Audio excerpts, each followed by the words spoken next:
నమస్తే, welcome to Nandini dreams. ఎలా ఉన్నారండి? అందరు బాగున్నారా? ఈరోజు ఒక చిన్న పని ఉందండి, అందుకే అమ్మతో కలిసి బయటికి వెళ్ళాను అనమాట. ఇలా ప్రయాణాలు చేసేటప్పుడు చాలామందికి, కొందరికి ఒంటరితనం గుర్తొస్తుంది, కొందరికేమో బాధలు గుర్తొస్తాయి, కొందరికేమో చూసే దారులన్నిటిలో ప్రశాంతత కనిపిస్తుంది, మనసుకి విశ్రాంతి దొరికినట్టుగా అనిపిస్తుంది కదా. నా చిన్నతనంలో ఇలాంటి మంచి ప్లేస్ ఉన్న ఊర్లో నేను చదువుకున్నాను కొన్ని ఇయర్స్.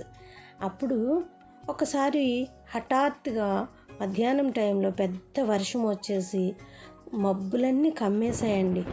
ఉరుములు మెరుపులు శబ్దానికి అసలు వాతావరణం అంతా కూడా భయంకరంగా తయారైపోయింది. తీరా చూస్తే సాయంత్రం 5 గంటలకల్లా అసలు ఇప్పుడు వర్షం వచ్చిందో లేదో అన్నంత ప్రశాంతత వచ్చేసింది. జీవితంలో కూడా అంతేనండి, భయంకరమైన తుఫానులాగా భయపెట్టడానికి ఎన్నో రకాల సమస్యలు వస్తూనే ఉంటాయి. వాన వెలిసిన తర్వాత వాతావరణం, ప్రకృతి ఎంత ప్రశాంతంగా ఉంటుందో, అవి పోయిన తర్వాత లైఫ్ కూడా అంతే సంతోషంగా ఉంటుంది. ఈ జర్నీలో నాకు గుర్తొచ్చిన అనుభవం ఇది. నేను వెళ్ళిన ప్లేస్లో హ్యాండ్ బ్యాగ్స్ అయితే చాలా బాగున్నాయి. ఇప్పుడు మీకు చూపిస్తున్న ఈ బ్యాగ్స్ నేను అక్కడే తీసుకున్నాను. ఎలా అయినా సరే ఉపయోగపడే వస్తువులే కదా, వ్యర్థంగా అయితే నేనేం కొనలేదండి, ఉపయోగపడేయే కొన్నాను. ఇంటికి రాగానే మొక్కజొన్న ఉడకబెట్టేసుకొని అమ్మ నేను తినుకుంటూ కాసేపు ఆ జర్నీ విషయాలు అయితే మాట్లాడుకుంటున్నాం. ఈ బాక్స్ చాలా ముద్దుగా ఉంది కదా, చిన్ని చిన్ని బాక్సెస్ చూడగానే భలే అనిపించేసి అవి కూడా కొనేసాను.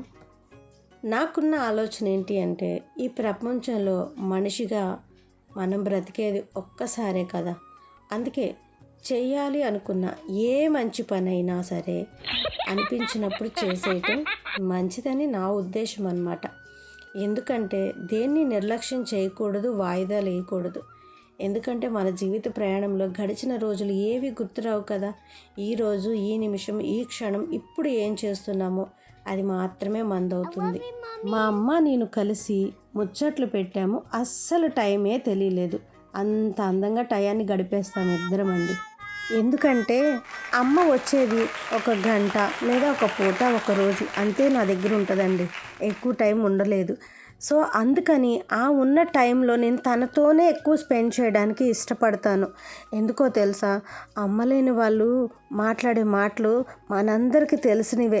అమ్మ నా దగ్గర ఉంటే ఈ విషయంలో ఎలా సపోర్ట్ చేసేవాళ్ళు, అమ్మ నాతో ఉంటే నేను ఈ విషయంలో ఇంకొంచెం ముందుకు బెటర్గా ఉండేదాన్ని, ఇలా అంటారు కదా. తల్లిదండ్రులు లేని వాళ్ళకే తెలుసండి వాళ్ళ విలువేంటో. అందుకే మా అమ్మతో గడిపే ఏ క్షణమైనా నాకు చాలా అంటే చాలా విలువగానే నేను గడుపుతాను.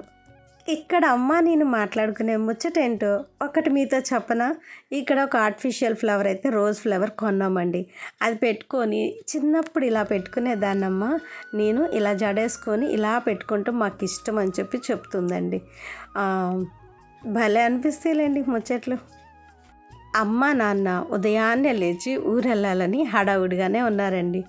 ఎందుకంటే తమ్ముడు చెల్లి దగ్గరికి వెళ్తున్నారనమాట. సో వాళ్ళ దగ్గరికి వెళ్ళి చాలా రోజులైంది, వాళ్ళని చూసి రావాలి, వాళ్ళతో కొంచెం టైం స్పెండ్ చేసి రావాలి అని చెప్పేసి నాతో చెప్తున్నారు. చాలా విలువైన పాఠాలు మన తల్లి మాటల్లో మనం నేర్చుకోవచ్చండి. ఎందుకంటే అవి మనకి అనుభవాలు, తెలివితేటలకు కూడా ఉపయోగపడతాయి కదా. నేను వచ్చేసరికి మా వారు చేపలు తీసుకొని రెడీగా పెట్టారు. సరే ఇక రాగానే వంట మొదలు పెట్టేశాను. అమ్మ కూడా ఉంది కదా, చేపలంటే మా ఇంట్లో చాలా ఇష్టం. మీకు చూపించే ఏ వీడియోలోనే ఎక్కువగా చేపలే వస్తాయిలేండి. సో ఈరోజు నేనైతే చేప పులుసు పెడదాం అనుకుంటున్నాను.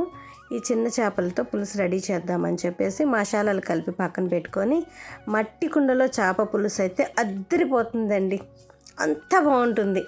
మట్టి కుండలో ఈరోజు నేను చేపల పులుసు చేద్దాం అనుకొని ప్రిపేర్ అయిపోయాను అనమాట. సో ఇక ఉల్లిపాయలు, కాస్త కరివేపాకు వేసి దాన్ని చక్కగా మగ్గపెట్టుకున్నానండి మట్టి కుండలో. జస్ట్ మట్టి కుండలో ఏం వేసి వండినా కూడా చాలా మంచి స్మెల్ అయితే వస్తుంది, ఆరోగ్యానికి కూడా చాలా మంచిదే కదా. ఇప్పుడు మిర్చి కూడా వేసేసి కాస్త ఫ్రై చేసుకున్నానండి.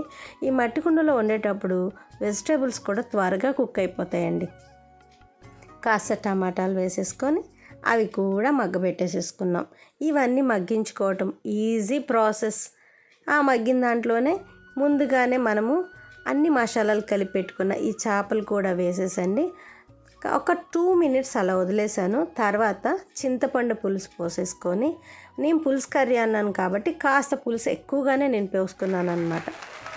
20 నిమిషాలు కాస్త మగ్గబెట్టుకున్నాక ఫిష్ కర్రీ అయితే అద్భుతమైన రుచితో రెడీ అయిందండి. అమ్మకు నేను భోజనం వడ్డిచ్చేసాను. రండి తిందాం. మన ఛానల్ని లైక్, షేర్ అండ్ సబ్స్క్రైబ్ మాత్రం తప్పకుండా చేసుకోండి. ఈ వీడియో ఇప్పటి వరకు మీకు నచ్చిందని అనుకుంటున్నానండి. థ్యాంక్ యూ సో మచ్ అందరికీ కూడా.